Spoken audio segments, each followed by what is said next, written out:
Mazmur 56 ayat 4-5. Waktu aku takut, aku ini percaya kepadamu, kepada Allah, yang firman-Nya kupuji, kepada Allah, aku percaya, aku tidak takut. Apakah yang dapat dilakukan manusia terhadap aku? Haleluya, terima kasih Tuhan buat segala kebaikan Tuhan di hidup kami. Kami percaya kami ada hari ini semua karena anugerah Tuhan. Terima kasih buat waktu yang masih Tuhan berikan untuk kami boleh beribadah, memuji, menyembah Tuhan. Bahkan hari ini Tuhan kami buka hati bagi kebenaran firman-Mu. Kami percaya hanya firman Tuhanlah yang sanggup menjadi kekuatan di hidup kami. Urapi setiap kami, urapi hamba-Mu yang tidak ada apa-apanya Tuhan. Berbicara bagi kami di dalam nama Tuhan Yesus. Yang percaya Tuhan di tengah kita, memberkati kita, katakan bersama. Amin, amin. Silahkan duduk Bapak Ibu, Shalom. Bagaimana kabarnya hari ini? Luar biasa, sekalipun lagi ada masalah luar biasa. Walaupun besok jatuh tempo luar biasa. Iya, haleluya, saya percaya kita luar biasa karena Tuhan kita luar biasa ya. Mari kita buka bersama langsung saja Mazmur 56 ayat yang keempat. Ya, Mazmur 56 ayat yang keempat, firman Tuhan di sana berkata, ayat yang keempat, ayat yang kelima, ayat yang ketiga berarti ya. Ayat yang ketiga, kalau di sini Alkitabnya beda ya, Alkitab ada yang 4, ada yang 5. Ayat yang ketiga, waktu aku takut, firman Tuhan berkata, kita baca bersama ayat ini 1, 2, 3. Waktu aku takut, aku ini percaya kepadamu. Sekali lagi ngomong, waktu aku takut, aku ini percaya kepadamu. Kalau kita lihat ya, firman ini sangat kontroversi ya Bapak Ibu, karena waktu aku takut, aku percaya. Siapa yang lagi takut di sini? Nggak ada, kalau gitu nggak usah khotbah, pulang saja. Saya percaya yang namanya kita ini manusia normal, pasti ya ada ketakutan di dalam diri kita. Ya Pak ya? Sekarang baru ngaku. Ya, ketakutan apapun ya. Ada orang yang takut menghadapi masa depan. Ya bagaimana ya masa depan saya, ini pekerjaan kok semakin begini, rasanya semakin hari, bisnis semakin kayak begini. Aduh ya, menghadapi ke depan ini seperti apa. Ada anak-anak muda yang lagi takut, ya jodohku kira-kira siapa. Ya enggak, anak-anak muda ya. Ada banyak ketakutan, ada yang takut, aduh nanti ya kira-kira di badanku ini ada sakit apa ya, hari-hari ini kok aku ini sering pusing, sering gini, sering gini. Ya itu namanya normal, kita masih manusia. Ya, tapi kita mau belajar hari ini dari seorang tokoh di Alkitab, Daud menulis Mazmur 56 ini. Dia berkata, saat aku takut, waktu aku takut, aku ini percaya kepadamu. Ini luar biasa loh Bapak Ibu. Waktu kita takut, kita harus percaya kepada Tuhan. Saya yakin ayat ini ditulis oleh Daud dalam keadaan yang genting dan luar biasa. Ini adalah ungkapan hatinya yang mencoba menguatkan dirinya sendiri. Bapak Ibu dengar baik, tidak ada psikolog hebat, tidak ada dokter yang hebat yang bisa memberi engkau kekuatan. Enggak ada pendeta yang hebat. Yang ada itu Tuhan yang hebat dengan dirimu sendiri yang percaya kepada Tuhan. Siapa yang bisa menyembuhkan diri kita? Siapa yang bisa memberi kita kekuatan? Siapa yang bisa memotivasi kita? Yaitu diri kita. Ya, Daud sedang menunjukkan satu peperangan batin yang begitu luar biasa. Dia bilang, waktu aku takut, aku ini percaya kepadamu. Ya, saya yakin dia mengucapkan ini dalam sebuah keadaan yang sangat ketakutan luar biasa. Ya, dan kita lihat bersama, ini mic saya bisa dikurangi, treble-nya ditambah ya, biar agak-agak ngebas gitu suara saya ya. Jadi saya nggak kayak mak-mak yang lagi marahin anak kecil ya. Tes 1, 2, 3 nih bukan karakter suara saya. Saya nggak tahu apa sebutannya tapi biar agak ngebas gitu. Jadi kalau saya marah-marah teriak nggak kedengeran. Kayak kasihan bapak-bapak ini seminggu sudah diomolin istrinya. Sampai di sini diomelin pendeta lagi ya, nggak masuk itu firman. Tes 1, 2, 3, 3, 2, 1 ya. Kayak gini lebih enak ya. Iya. Di sana kita lihat bersama Mazmur 56 ini. Coba kita baca dari ayat yang pertama Bapak Ibu. Kalau kita lihat judul perikopnya yang bawa Alkitab, ya bisa dibaca di sana judulnya kepercayaan kepada Allah dalam kesusahan. Judul perikopnya itu. Ayat yang pertama dikatakan, untuk pemimpin biduan menurut lagu merpati di pohon-pohon tarbantin yang jauh, menyerang dari jauh ketika orang Filistin menangkap dia. Sambil dia ditulis oleh Daud ketika dia ditangkap oleh orang Filistin waktu berada di Gad. Ya, bagaimana kisahnya? Ya, saya yakin di sini nggak banyak yang baca Alkitab. Jadi memang itu tugasnya pendeta untuk kasih tahu ke jemaat yang jarang baca. Ketahuan sekarang. Bapak Ibu, Gad ini adalah salah satu dari 5 kota di Filistin. Kita semua tahu orang Filistin itu musuh bebuyutan dari orang Israel. Ya, perang terus ini orang Filistin dengan orang Israel ini perang. Lalu kisah awal itu bermula ketika Daud disuruh oleh papahnya ngantar bekal perang kepada kakak-kakaknya yang lagi di medan pertempuran melawan orang Filistin.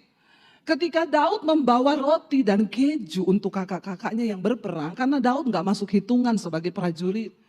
Pada waktu kakak-kakaknya disuruh menjadi prajurit, mereka berlatih berperang, Daud itu hanya menggembalakan kambing domba yang Alkitab bilang hanya beberapa ekor. Cuma ekor tok, bukan ribuan, bukan ratusan. Daud sangat tidak diperhitungkan di dalam keluarganya. Kalau hari ini engkau tidak diperhitungkan oleh keluargamu, bersyukur karena di Alkitab pun ada orang yang sangat tidak diperhitungkan oleh keluarganya. Bahkan ketika Samuel, Tuhan berfirman kepada Samuel, kamu pergi ketemu dengan Isai. Bilang sama Isai, ada salah satu dari anaknya yang akan diurapi Tuhan untuk menjadi raja.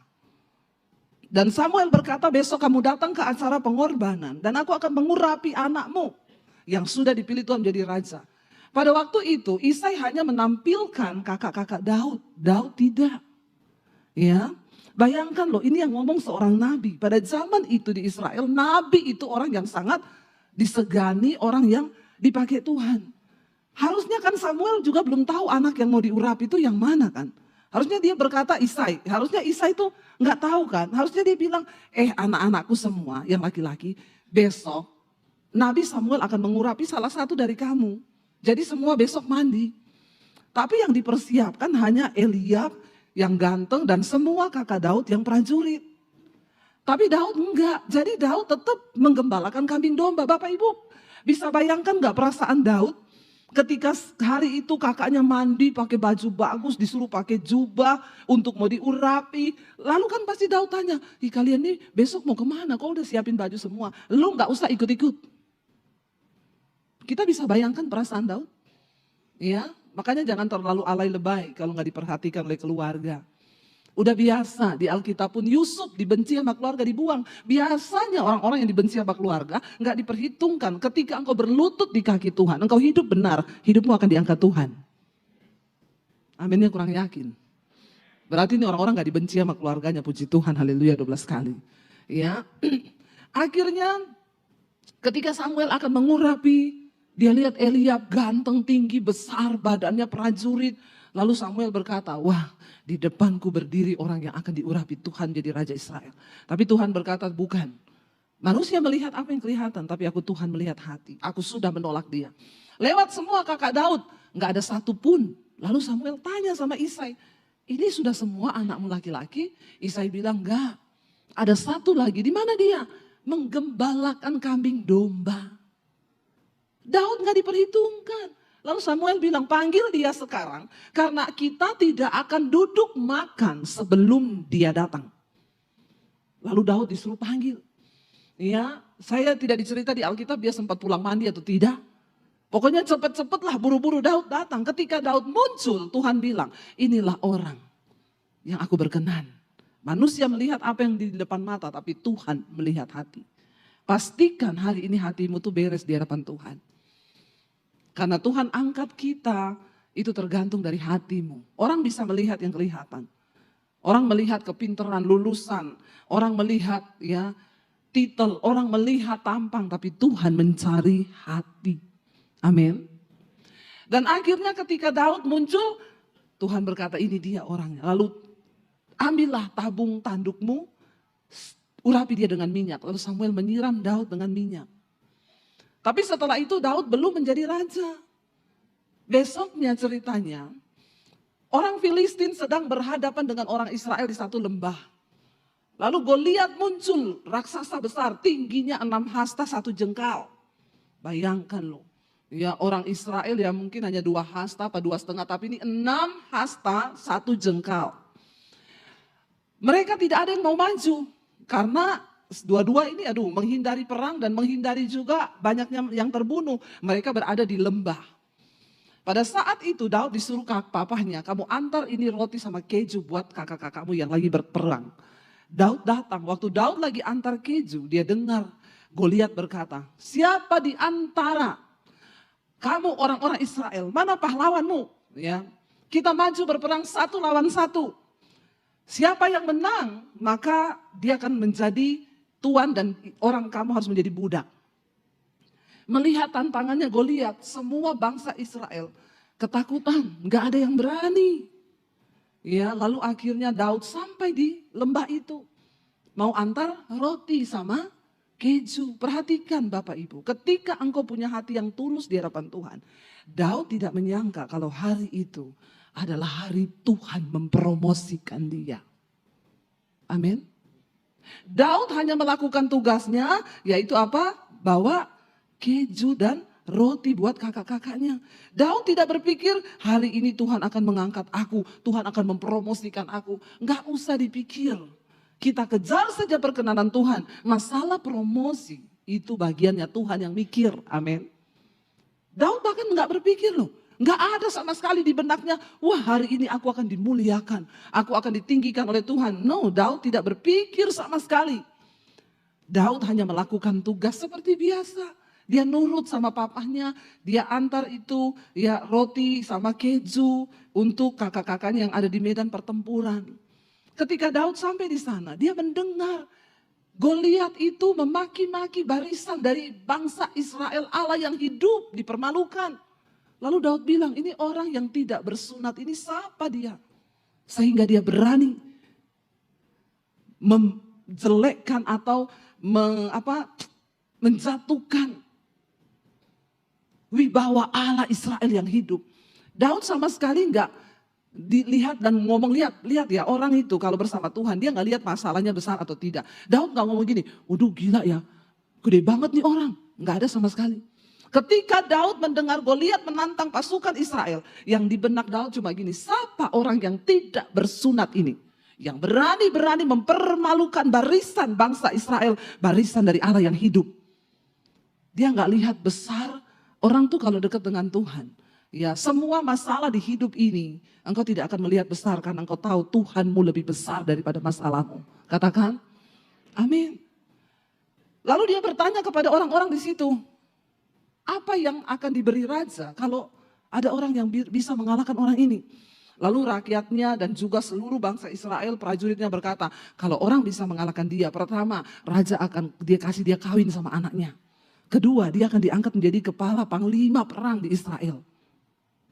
Lalu Daud berkata, aku akan maju melawan dia. Lalu ada orang bilang ke Saul, Saul, ada satu orang, dia mau mengalahkan Goliat. Lalu kakak-kakak Daud dengar, dia datang, Daud dijewer.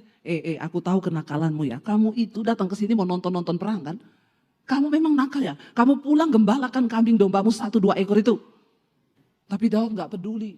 Bahkan Saul datang dan berkata, yakin, kamu gak mungkin bisa menang melawan dia. Itu Goliat dari mudanya, dia sudah berlatih perang. Kamu ini pengalamannya apa? Gak mungkin kamu bisa mengalahkan dia. Dari tekstur, body, Daud tuh bukan prajurit. Gak pernah berperang. Lalu tapi lihat ya, orang yang disertai Tuhan dia gak peduli orang mau ngomong apa. Di hidup ini kita kan banyak ya omong-omongan negatif orang. Jangan kau dengar. Ya, gak usah dipedulikan omongan orang yang menjatuhkan, yang melemahkan. Gak usah digagas, gak usah digubris. Gak usah peduli dengan omongan orang. Karena Pak, jalan ke surga gak lewat depan rumahnya. Ya, makanya Tuhan itu kasih kita 2 tangan. Untuk apa? Tutup kuping kanan dan kiri. Kalau kita diberi 3 tangan, 1 buat tampar mulutnya dia. Tapi kita nggak boleh nampar karena tangan cuma 2. Amin. Tutup aja kupingmu. Kakaknya menghalangi Daud, ya. Dia suruh pulang menggembalakan kambing domba karena dianggap Daud tuh nggak bisa apa-apa. Raja Saul datang, kamu mau lawan dia dengan pengalaman apa? Dia itu dari muda sudah berperang. Lewat tekstur badannya, tingginya, pengalamannya, kamu tuh nggak ada apa-apanya. Tapi Daud maju dan dia berkata kepada Saul dan seluruh bangsa Israel, aku ini biasa menggembalakan kambing domba ayahku. Lalu datang singa, datang beruang, makan kambing dombaku. Aku kejar singanya, aku robek mulutnya, aku ambil itu anak domba dari mulutnya. Kalau beruang yang datang, aku kejar beruangnya, aku robek mulutnya, aku ambil kambing domba itu dari mulutnya. Dan Daud bilang apa? Tuhan yang menyertai aku, mengalahkan kambing, mengalahkan singa dan beruang itu. Dan aku percaya Tuhan yang sama yang akan memberikan aku kemenangan untuk melawan orang Filistin yang tidak bersunat ini. Bukan soal raksasanya, bukan soal singa beruangnya, bukan soal Goliat orang yang 6 hasta tingginya.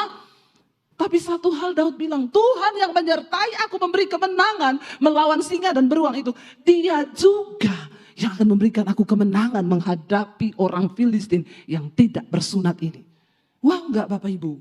Luar biasa kan? Jangan pandang masalahmu. Jangan dengarkan omongan orang. Lihat Tuhanmu lebih besar daripada setiap persoalan. Tuhan kita lebih besar daripada prediksi masa depan. Dia Tuhan yang sanggup membuat sesuatu hanya dengan berfirman. Dia membalikkan keadaan. Cuma masalahnya kita ini percaya enggak? Daud tidak berkata gini, wah aku latihan perang, tiap hari aku bawa tombak, lembing ini, setiap hari. Enggak. Daud, apa yang dia katakan? Pengalaman pribadi dia dengan Tuhan. Kenapa saya selalu berkata kita harus punya pengalaman pribadi dengan Tuhan? Karena itulah yang menjadi dasar kita menghadapi setiap peperangan di hidup ini. Waktu kita punya pengalaman pribadi dengan Tuhan. Setiap kali saya menghadapi masa depan yang mungkin kelihatannya suram ketika pandemi, bahkan kami nggak tahu mau hidup bagaimana, saya selalu berkata, Tuhan, aku dulu pernah mengalami lebih sulit dari hari ini. Saya cuma tinggal di kos-kosan, nggak punya sapa-sapa. Saya cuci baju orang di kos-kosan untuk bisa dapat makan. Saya pernah melewati itu Tuhan. Dulu saya nggak punya orang tua, saya nggak punya siapa-siapa yang saya bisa sandarkan harapan saya kepada manusia. Saya pernah hidup tanpa uang 1 sen pun. Saya pernah melewati itu Tuhan. Dan keadaanku hari ini tidak seburuk dulu. Dulu pun Engkau menyertai aku. Dan aku percaya ini terlalu mudah. Tuhan yang sama yang akan menyertai aku melewati setiap tantangan di dalam hidup. Tidak ada perkara yang mustahil bagi Tuhan asal engkau percaya. Orang Kristen jangan kau lari dari setiap masalah. Izinkan Tuhan turut bekerja. Karena setiap proses masalah yang kau hadapi di hidupmu, Tuhan punya rencana. Supaya engkau punya pengalaman pribadi dengan Tuhan. Jadi bukan hanya dari kata orang seperti Ayub bilang. Dulu aku mendengar kedahsyatan Tuhan itu hanya dari kata orang. Tapi sekarang mataku sendiri yang sudah melihat dia. Melihat pemulihan yang Tuhan kerjakan di dalam hidupku. Kalau hari ini engkau sedang menghadapi masalah, bilang terima kasih Tuhan. Aku gak pandang masalahku yang besar, tapi aku pandang Tuhanku yang besar. Daud tidak mengandalkan kekuatan perang. Dia gak mengandalkan, oh saya sudah latihan juga. Enggak, dia bilang Tuhan yang memberi aku kemenangan. Tuhan yang sama yang akan memberi aku kemenangan melawan orang yang tidak bersunat ini. Lalu apa? Saul bilang, ya sudah. Karena juga Saul gak punya pilihan. Pasti dalam hatinya dia ketawa. Tapi ini gak ada satupun yang berani. Prajuritnya gak ada yang berani. Ya sudahlah, siapa tahu. Walahu alam. Ya, siapa tahu benar menang. Akhirnya Saul bilang, pakai baju perangku. Ya supaya kamu terlindungi. Dikasih pakai, Daud gak bisa jalan. Karena dia tidak terbiasa. Baju perang berbicara tentang apa? Perlindungan manusia. Ya, berbicara tentang apa? Sesuatu yang diandalkan manusia.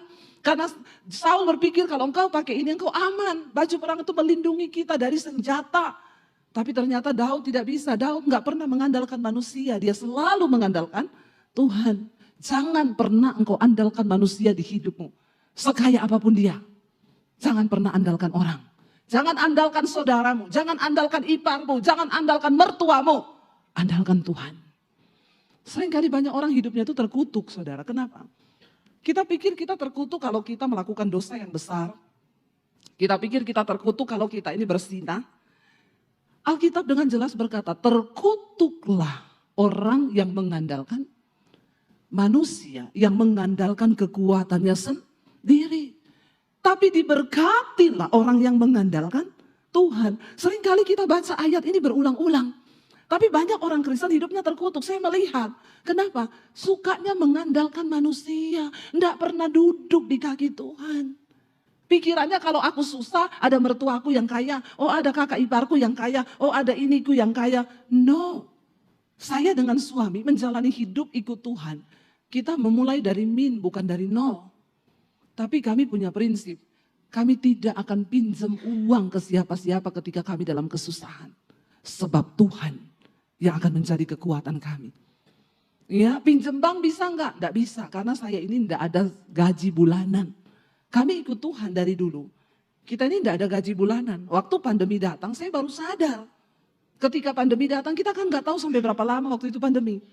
Ya, orang lain masih ada gaji tiap bulan, walaupun dia diliburkan di rumah, ada gaji tiap bulan. Kami benar-benar enggak ada pemasukan. Semua jadwal pelayanan cancel, saya baru sadar. Saya bilang sama suami saya, kita ini terlalu berani ya selama ini ya.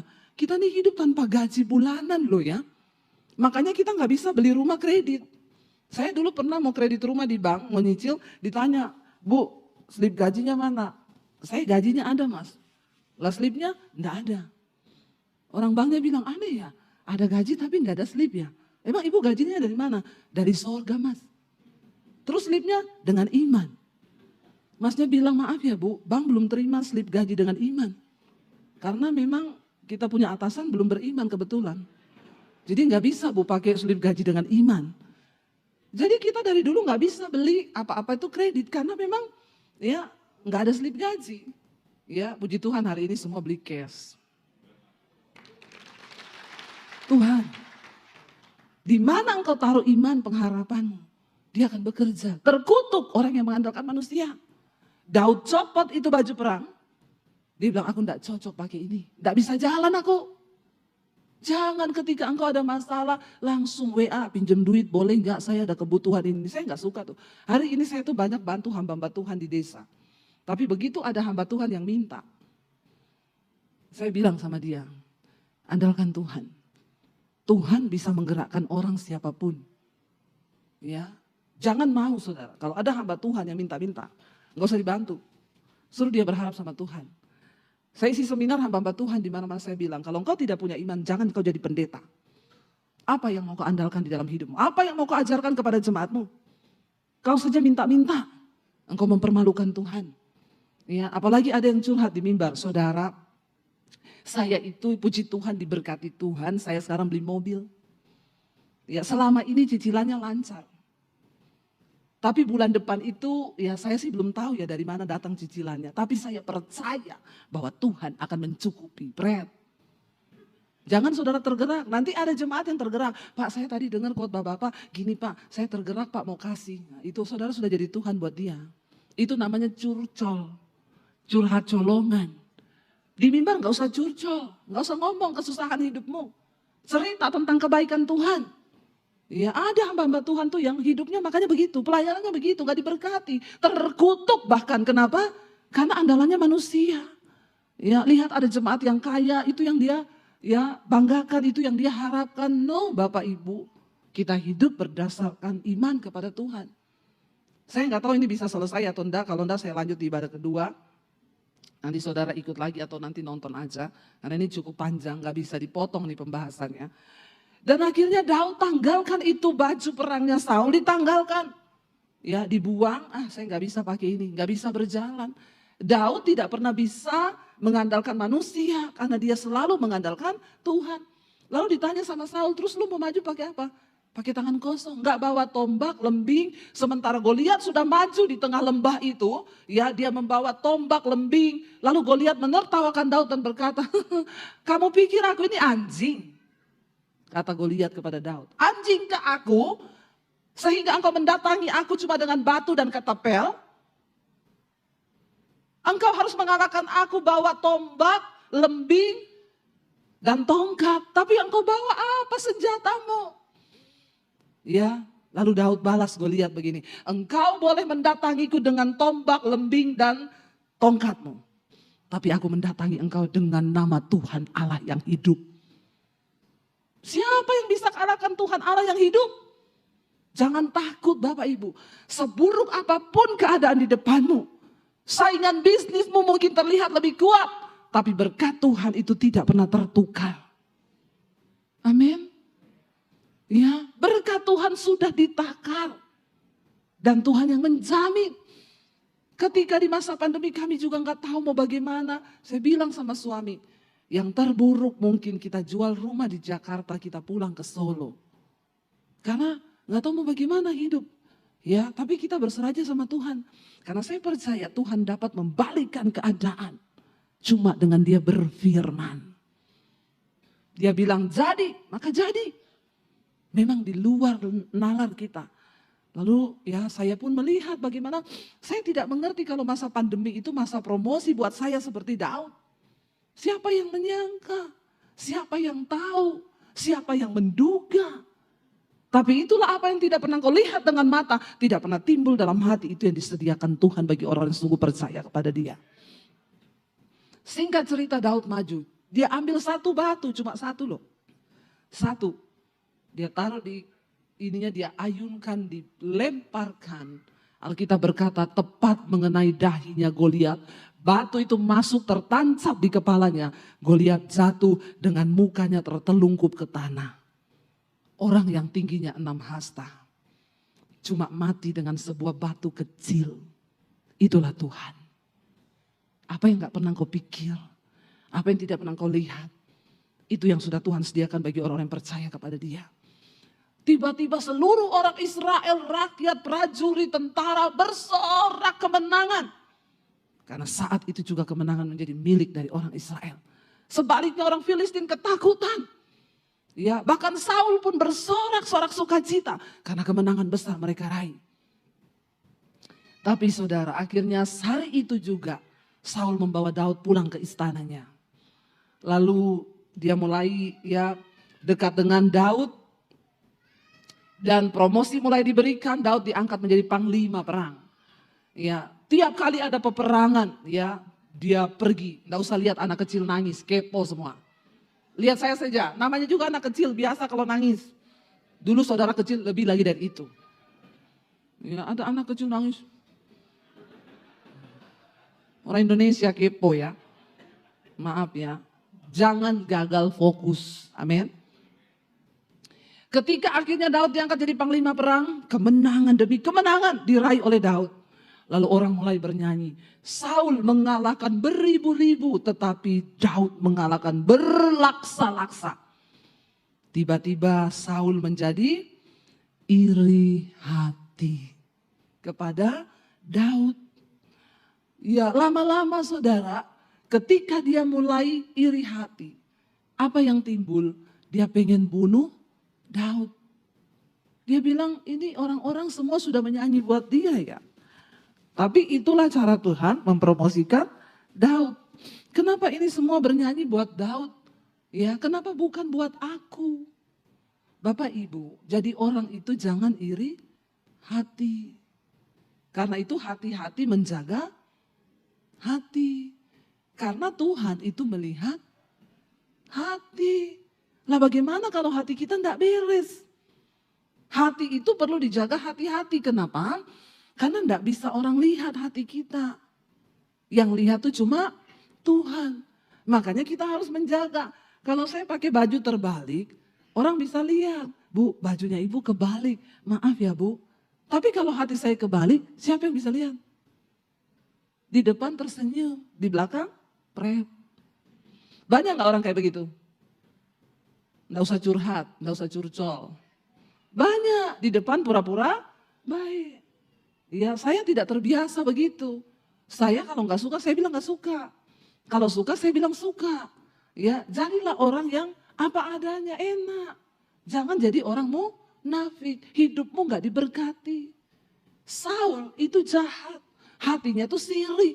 Dia iri sama Daud, melihat keberhasilan Daud. Lalu dia bilang sama anaknya Yonatan, Yonatan, Papa berikhtiar untuk membunuh Daud. Lalu Yonatan bilang, Pak, Daud itu bikin salah apa sama kau? Dia justru mempertaruhkan nyawanya untuk menyelamatkan bangsa kita. Dia maju melawan orang Filistin itu Goliat. Janganlah engkau berbuat dosa di hadapan Tuhan dengan engkau membunuh orang yang tidak bersalah. Tapi namanya orang iri hati, itu susah saudara. Ya tanda-tandanya kita ini iri hati ya. Susah lihat orang senang, senang lihat orang susah. Kalau saudara susah lihat keluargamu diberkati, mungkin ada orang atau siapapun. Nah itu tanda-tanda engkau iri hati loh. Jangan iri hati sama orang. Jangan berniat jahat untuk menjatuhkan orang. Percuma. Apalagi kalau orang itu tidak balas. Dia justru duduk di kaki Tuhan. Maka waspadalah kau. Ya jangan. Hidupmu terkutuk. Dan orang itu akan semakin diberkati. Daud gak ngerti apa-apa. Lalu Yonatan bilang sama Daud. Daud, karena mereka bersahabat. Papaku itu mau bunuh kamu. Lebih baik sekarang kamu sembunyi ya. Nanti kalau sudah aman aku kasih tahu. Lalu Yonatan membujuk papanya. Pak, Daud tuh tidak salah gini-gini. Akhirnya Saul bilang, ya aku tidak akan membunuh dia. Tapi dia pura-pura. Akhirnya Daud dinikahkan dengan anaknya Saul. Bukan yang pertama. Yang pertama dia mau kasih Daud, tidak jadi. Akhirnya dia kasih ke orang lain. Lalu yang kedua, dia bilang, Daud, ini anakku yang kedua. Kamu nikahi dia. Lalu Daud bilang, apa syaratnya? Saul bilang, kamu harus kumpulkan 100 kulit katan orang Filistin. Bayangkan Bapak Ibu, gampang gak kumpulkan kulit katan orang disunat 100 orang. Dibawa kulit katannya kepada Saul untuk menjadi syarat menikahkan anaknya. Saul sengaja berbuat itu supaya Daud mati di tangan orang Filistin. Dia menempatkan Daud sebagai pasukan 1000 di barisan paling depan. Dia bilang begini, supaya jangan dengan tanganku aku bunuh dia. Karena kalau aku bunuh dia dengan tanganku orang Israel akan benci aku. Biar orang Filistin yang bunuh dia dengan tangannya orang Filistin. Dia bilang kamu nikahi anakku, syaratnya 100 kulit katan. Dia suruh sunat 100 orang Filistin dan kulit katanya suruh dibawa.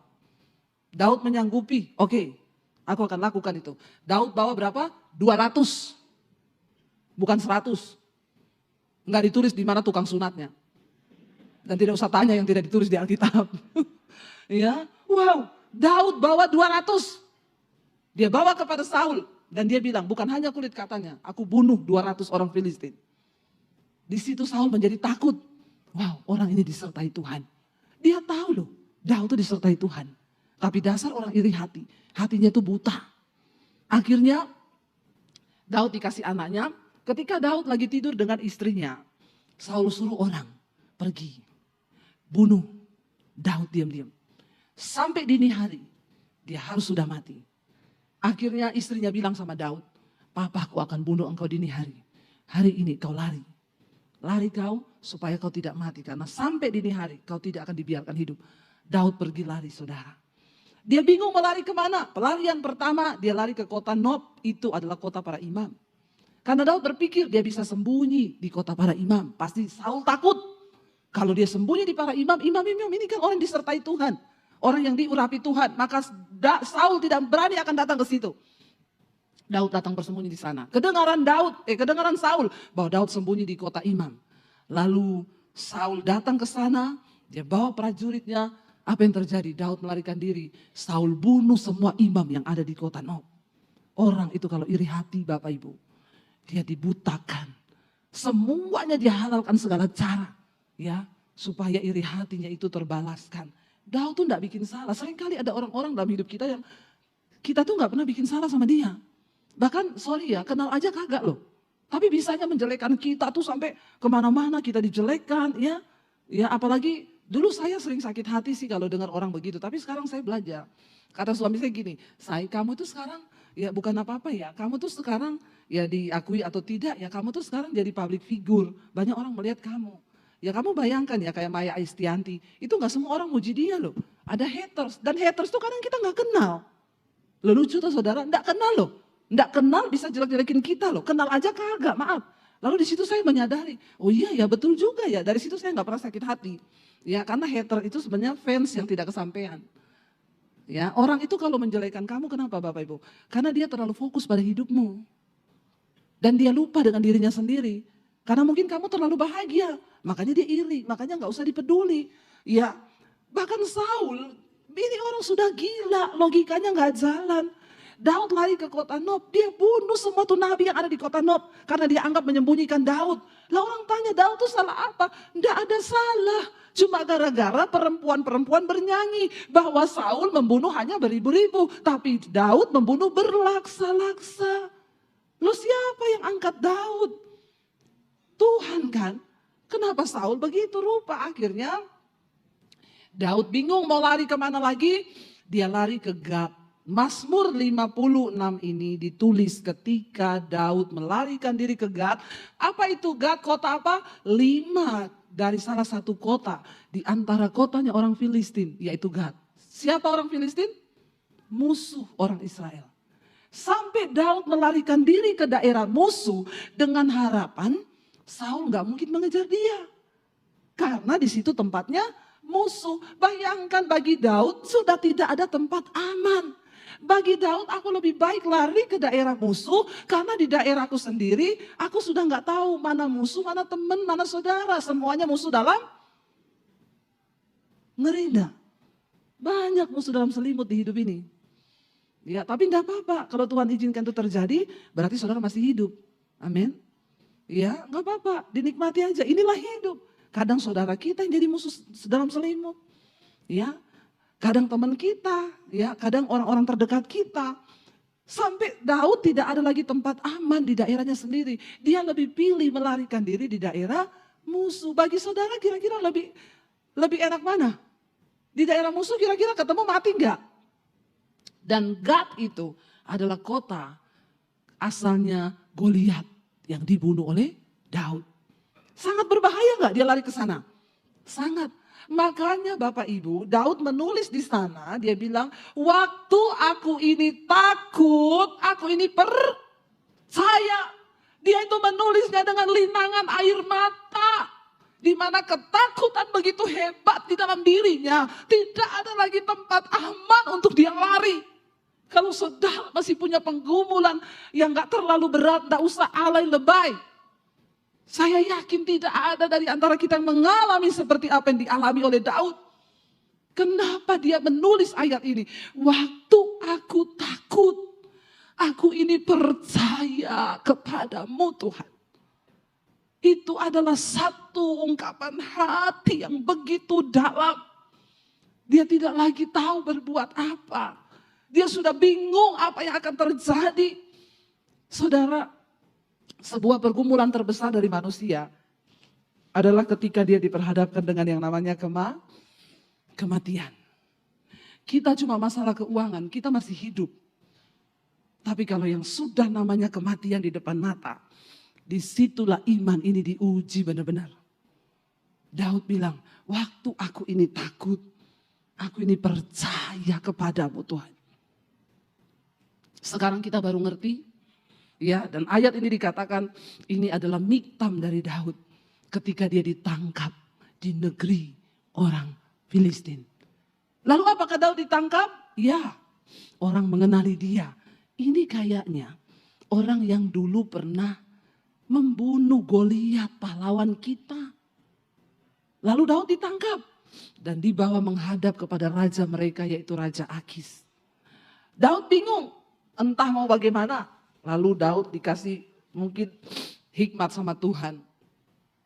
Daud berpura-pura jadi orang gila. Ya, dia ludahi ya mukanya sendiri itu penuh ludah. Ya, lalu orang membawa dia ke Raja Akis, dia nyanyi-nyanyi. Sudah itu di puncak kesetresan yang paling tinggi loh. Ya. Bapak Ibu belum pernah rasa jadi orang gila kan? Ya, itu benar-benar loh. Daud pura-pura nyanyi-nyanyi, dia ludah-ludah mukanya, dikatakan sampai ke janggutnya, ludah semua. Lalu dia dibawa menghadap Raja Akis. Raja Akis marah besar, berkata begini, kenapa kamu bawa orang gila datang ke istanaku?